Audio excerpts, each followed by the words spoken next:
Hi,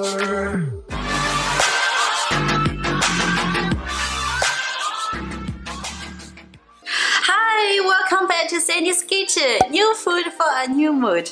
I know majority of my subscribers are located in the States, so I'm not sure if you will try this dish. But I encourage you to try it because it's truly a special dish. It might be off-putting because of its appearance, but guys, trust me, it's amazing. I think it tastes salty and savory, and my husband, who is from the US, loves this dish so much, a lot. When we went back to China a few months ago, he didn't have a chance to have this dish, and he kept bringing it up when we came back. So I decided to make it at home, and it turned out to be pretty good.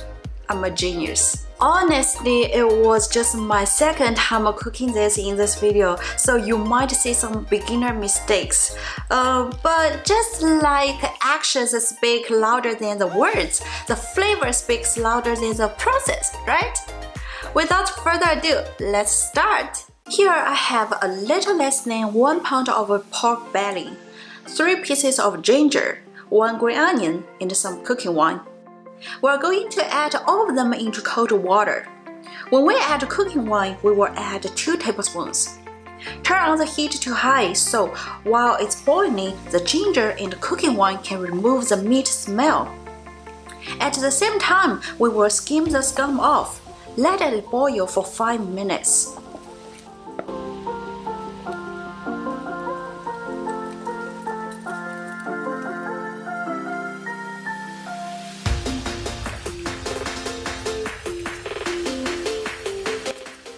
So let's prepare the sauce quickly, which is very easy.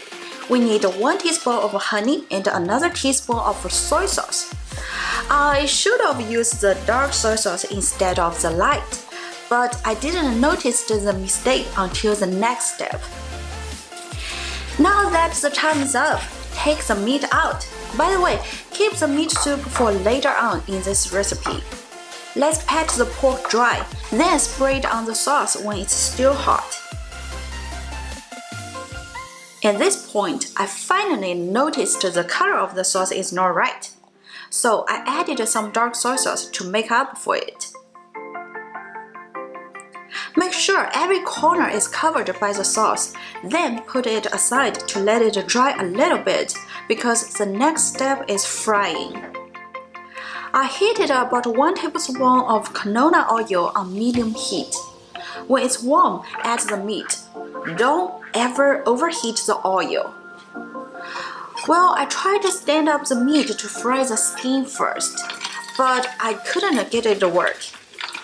At the same time, the oil is popping and splattering everywhere, so I was too scared to keep my hands exposed and chose to cover it with the lid right away.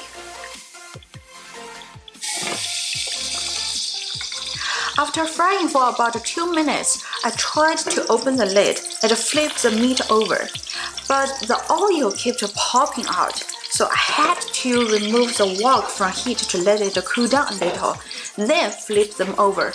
You can't see any of this on the screen, sorry about that. To fry the skin, I stuck 2 chopsticks into the sides of the meat like so that I could fry the skin without having the oil popping out of the wok.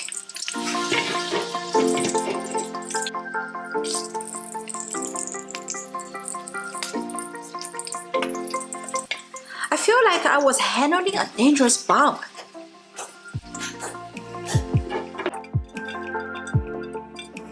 Next, I put it into meat soup to soften the surface and keep it moist. When it's cooled down a bit, cut it into thin pieces. However, it's harder to do than I thought it would be.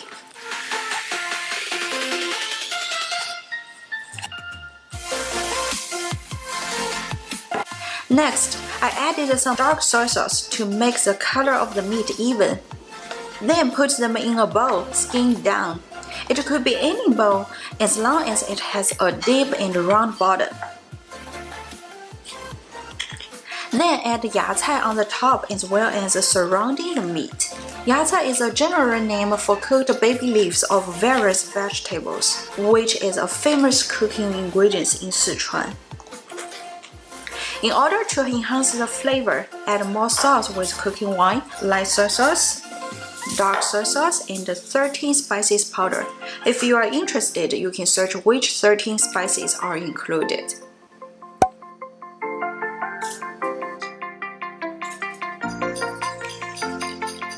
Then put the ginger and top with sauce.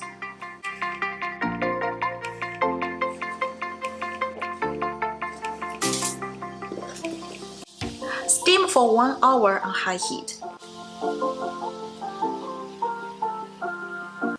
Okay, 1 hour is up. Let's get a closer look. The color is lighter than before and it smells very fragrant. Now we need to transfer to a serving plate. And I got a helper. Use a big serving plate and place it upside down over the bowl. Then, with one hand on the top, the other hand on the bottom, use a towel to protect your hands from the hot bowl.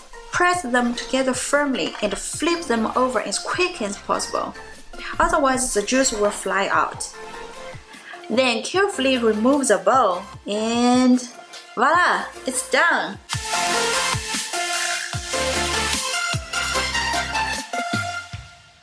The presentation would be better if I had more meat or used a smaller bowl to press everything more firmly so that it will look like this. But I'm just glad that I can make this dish at home now, and it really brought us back to China with its really rich but not too heavy flavor. Thank you so much for watching. If you like this video, please give me a thumbs up and subscribe to my channel. Yet again, my website has more step-by-step details. Go check it out. New food for your new mood. I will see you in the next one. Bye!